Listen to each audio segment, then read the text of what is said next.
देऊळघाट तालुक्यातील जिल्हा परिषद हायस्कूल व कनिष्ठ महाविद्यालयातील चोरी व तोडफोडीची धक्कादायक घटना समोर आली आहे। बुलढाणा प्रतिनिधी सय्यद इरफान। शुक्रवार 30 जानेवारी 2026 रोजी अज्ञात चोरट्यांनी शाळेत घुसखोरी करून सीसीटीव्ही कॅमेरे, स्मार्ट LED बोर्ड, इंटरनेट व बोरवेलच्या वीज केबल्स कापून चोरी केली। यामध्ये सुमारे 8,700 रुपयांचे साहित्य चोरीस गेले असून इमारत व संरक्षण भिंतीची तोडफोड करून जवळपास 32,000 रुपयांचं शासकीय नुकसान झाल्याचा अंदाज आहे। शनिवारी सकाळी ही घटना उघडकीस आल्यानंतर शाळा प्रशासनानं बुलढाणा ग्रामीण पोलीस ठाण्यात तक्रार दाखल केली आहे। या घटनेमुळे शासकीय शाळांच्या सुरक्षेचा प्रश्न पुन्हा एकदा ऐरणीवर आलाय। पोलिसांकडून पुढील तपास सुरू आहे। सिल्लोड ते घटांबरी मार्गावरील एसटी बस अखेर बहुली गावापर्यंत वळवण्यात यश आलंय। या निर्णयामुळे बहुली गावातील नागरिक, विद्यार्थी व प्रवाशांना मोठा दिलासा मिळाला आहे।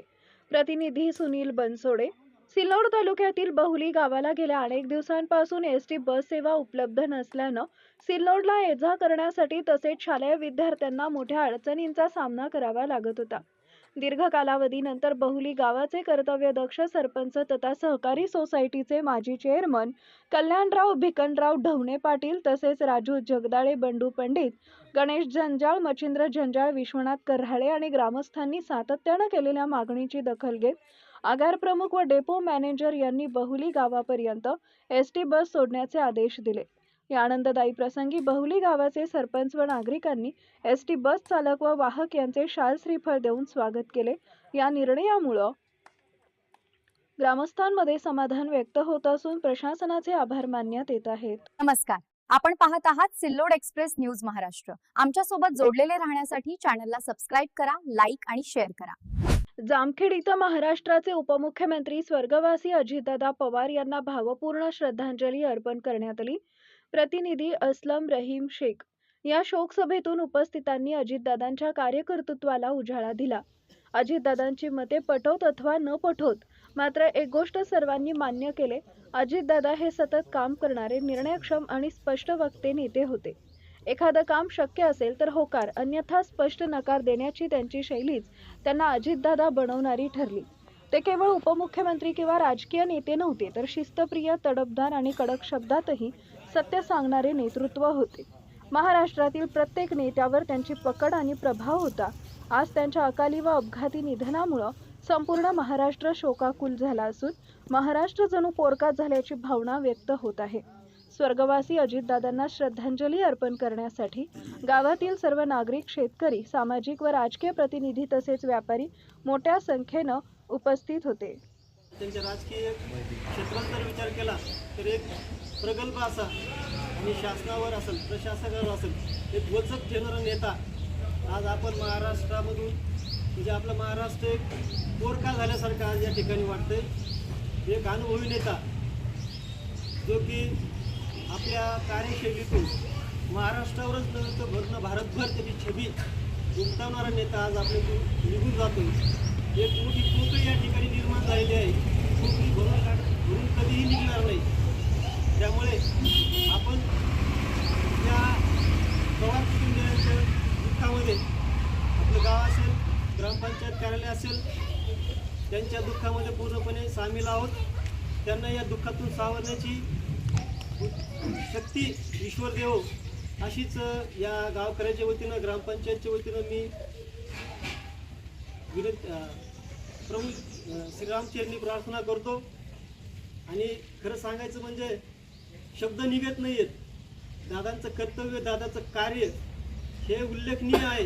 इतिहासात कधीही ते आज कार्य दादाचं आहे। आपण आज खरंच पाहायला गेलो तर महाराष्ट्र नक्कीच पोरका झालेला आहे। महाराष्ट्राची खूप मोठी हानी या ठिकाणी झालेली आहे, जी की हानी आजपर्यंत कधीही भरून निघणार नाही। म्हणून मी गावकऱ्याच्या वतीनं त्यांच्या आत्म्यास शांती लावो म्हणून मी सर्वांना विनंती करतो। दुख भरा साबित हुआ। कल हमारे महाराष्ट्र के उप मुख्यमंत्री स्वर्गीय अजितदादा पवार और उनके साथी प्लेन लैंडिंग के टाइम में उनका दुर्घटना में देहांत हुआ। इसकी खबर सुनकर महाराष्ट्र के नहीं बल्कि पूरे भारतवासी को एक बहुत दुख और धक्का पहुंचा। दादा का कार्य और दादा की छवि, हम सब उनके कार्य से वाकिफ हैं और दादा एक महान नेता होकर अपने सामने से अपने में से आज चल बसे। दादा ने अपने राजकीय कार्यक्रम में हर समाज को उन्होंने लेकर चले, हर समाज की बात को जो तो ताकत के साथ पार्लियामेंट में और अपनी बात को जो तो ताकत के साथ रखा। दादा की बात बोले तो एक गोली की तरह उन्होंने जो तो साबित करके बताई। दादा का मैंने एक प्रोग्राम देखा, दादा एक प्रोग्राम में संबोधित कर रहे थे और उस प्रोग्राम के दरमियान में अजान हुई और वो दादा उस टाइम में अजान के वक्त में दादा ने अपने भाषण को रोक दिया और दादा ने उस अजान के होने तक के अपने भाषण को रोका। यही उनकी जो है तो एक अपने भारत की, अपने महाराष्ट्र की एकता को दर्शाता है। दादा हर समाज को लेकर हर समाज का आदर सम्मान करते थे। दादा ने हर समाज की बात जो तो अपने हित में, जो तो भारत अपने महाराष्ट्र के हित में, हर समाज के हित में उन्होंने जो तो किए है। ऐसा व्यक्ति और ऐसा एक सबको समाज को लेकर चलने वाला व्यक्ति अपने में से आज चला गया। इस दुख में हम सभी जामखेड़ वाले, सभी महाराष्ट्र और विशेष करके हमारे सब व्यापारी और हम सब मुस्लिम भाई इस पवार परिवार के दुख में हम शामिल हैं। हम अल्लाह से, ईश्वर से ये प्रार्थना करते हैं क्या इन्हें जो तो जन्नत नसीब करे, स्वर्ग नसीब करे। मैं फिर से एक बार दादा को श्रद्धांजलि अर्पण करता हूँ। नमस्कार, आपण पाहत आहात सिल्लोड एक्सप्रेस न्यूज महाराष्ट्र। आमच्या सोबत जोडलेले राहण्यासाठी चॅनलला सबस्क्राइब करा, लाईक आणि शेअर करा। भराडी तालुका सिल्लोड इथं राज्याचे लोकप्रिय उपमुख्यमंत्री स्वर्गवासी अजितदादा पवार यांना शोक सभेद्वारे तीव्र दुःख व्यक्त करण्यात आलं आहे। प्रतिनिधी वसीम आझाद भराडी येथील ग्रामस्थांच्या वतीने आयोजित या शोक सभेत दादांच्या कार्याचा गौरव करत भावपूर्ण श्रद्धांजली अर्पण करण्यात आली। यावेळी ग्रामस्थ, सामाजिक कार्यकर्ते व मान्यवर मोठ्या संख्येने उपस्थित होते। दादांच्या निधनाने महाराष्ट्राने एक कर्तबगार, लोकाभिमुख नेतृत्व गमावल्याची भावना उपस्थितांनी व्यक्त केली। शांतता पाळून व 2 मिनिटांचं मौन पाळत सर्वांनी स्वर्गवासी अजितदादा यांना अखेरचा निरोप दिला। अधिक अशाच ताज्या घडामोडी व विश्वासार्ह बातम्यांसाठी सिल्लोड एक्सप्रेस न्यूज चॅनलला सबस्क्राइब करा, व्हिडिओला लाईक करा, शेअर करा। आपल्या राज्याचे लोकप्रिय मुख्यमंत्री अजितदादा पवार यांचं एक बारामतीजवळ विमान अपघातात सकाळी निधन झालं। अजितदादाच्या जाण्याने आमच्यासारख्या सर्व सामान्य कार्यकर्त्यांना फार मोठा धक्का पोहोचला आहे। अजितदादाच्या नेतृत्वाखाली आम्हाला काम गेल्या 6 महिन्यापूर्वी आम्ही काम करत होतो। 6 महिन्यापूर्वी आम्ही पक्षाचं काम या सर्कलमध्ये केलं होतं, चालू केलं होतं। दादाच्या निकटवर्ती माझे मित्र आणि सुकलार आणि लक्ष्मीबाई तांबोळे यांनी मला दादाची 6 महिन्यापूर्वी मुंबई देवगिरी बांगल्यावर भेट घालून दिली होती।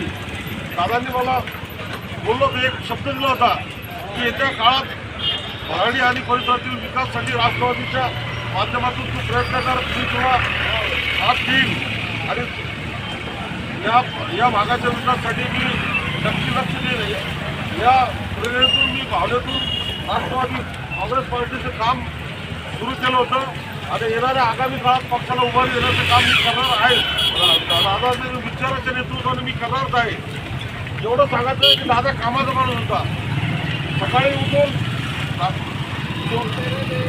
दिवसभर काम करून सकाळी 5ला प्रशासन कामाला लावणारा आणि लोकांना कामाला लावणारा असा नेता आपल्याकडून गेला ही महाराष्ट्राची फार मोठी आहे।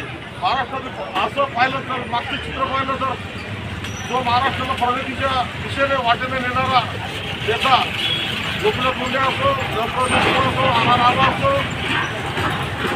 आणि आता आपले अजितदादा हे महाराष्ट्राच्या प्रगतीचं जेव्हा विकासाचं विजन पुढे जातं तेव्हा यांचा अपघात होतो। ही मोठी एक काय म्हणावं याला तुम्ही सांगता येत नाही. पण दादाच्या विचाराचा वारसा आणि दादाच्या शक्ती मिळो एवढीच बोलतो आणि 2 मिनिटं